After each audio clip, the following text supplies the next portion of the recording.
Good day, kapatids, and welcome. It's our pleasure to speak with you all.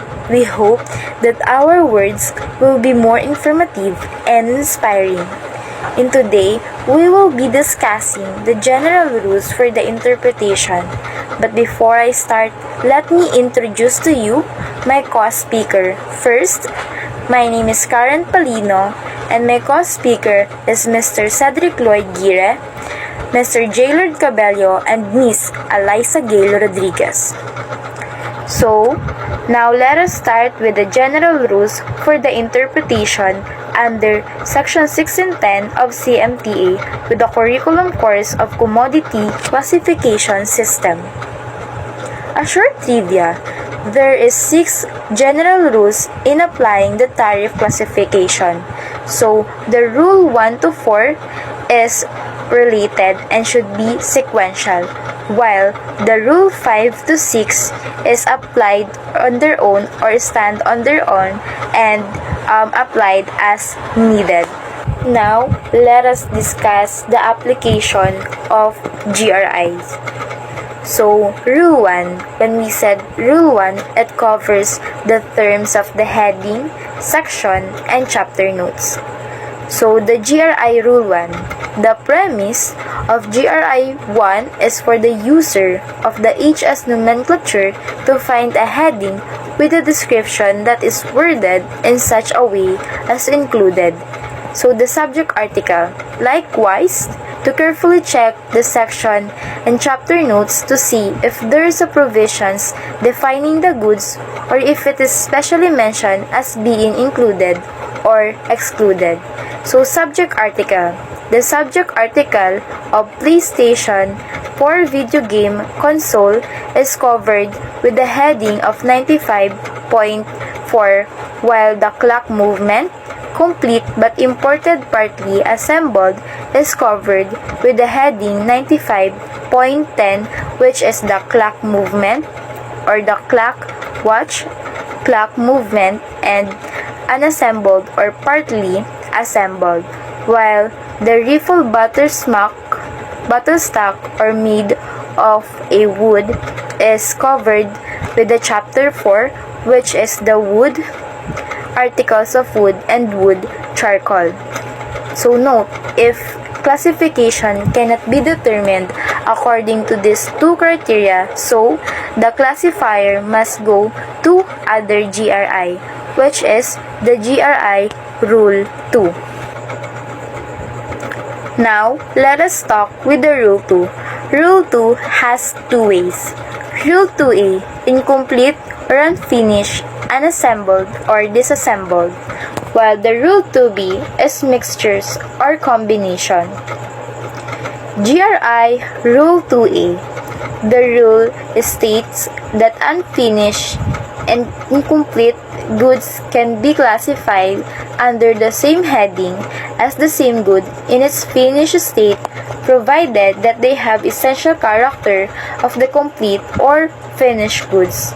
So this subject article, the wooden chair imported without a seat. So it is covered with the incomplete goods, imported but incomplete, while the key blanks made of stainless steel is reflect to unfinished goods, imported but unfinished, because this key there is essential character as a finished goods, while the assault rifle imported unassembled.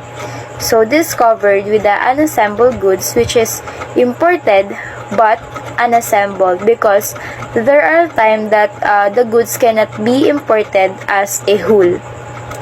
Note, this rule does not apply if the text of the heading or the relevant legal notes excluded the unfinished or unassembled provided under consideration.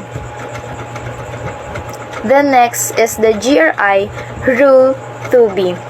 So the rule extends the coverage of a heading referring to goods of a given material or substance. to include goods consisting partly of the material or substance. So, the subject article, the LPG steel tanks, each fitted with a bars cylinder. So, even though yung LPG is hindi siya made up of pure steel, then classified pa din siya as under Rule 2. And it will be noted that the rule applies only if the heading or the section or chapter notes do not otherwise required. And now we are going to discuss Rule 3. Rule 3 provides for the classification of goods that at first glance or at first impression is classifiable under 2 or more headings of the HS nomenclature. In such instances, these goods are classified pursuant to the provisions of the 3 criteria of GRI 3.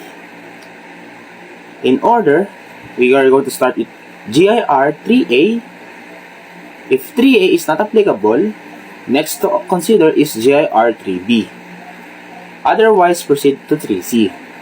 The order priority is therefore 3A classifies as the specific description, and 3B classifies as the essential character, and then 3C, which is heading which occurs last in numerical order. And now we are going to start with GIR Rule 3A.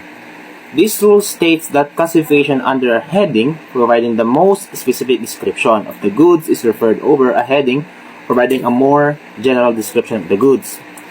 It means to determine the heading with the most specific description of the goods, subject of classification take note that a description by name is more specific than a description by class. Similarly, a description which clearly identifies a product is referred over description which is more general in nature. Again, a description by name is more specific than a description by class. That states the GRI Rule 3A.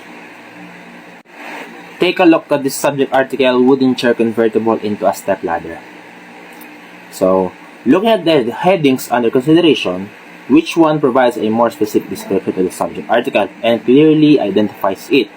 So if you're looking at the subject article shown here in the first, the wooden chair, what can you see?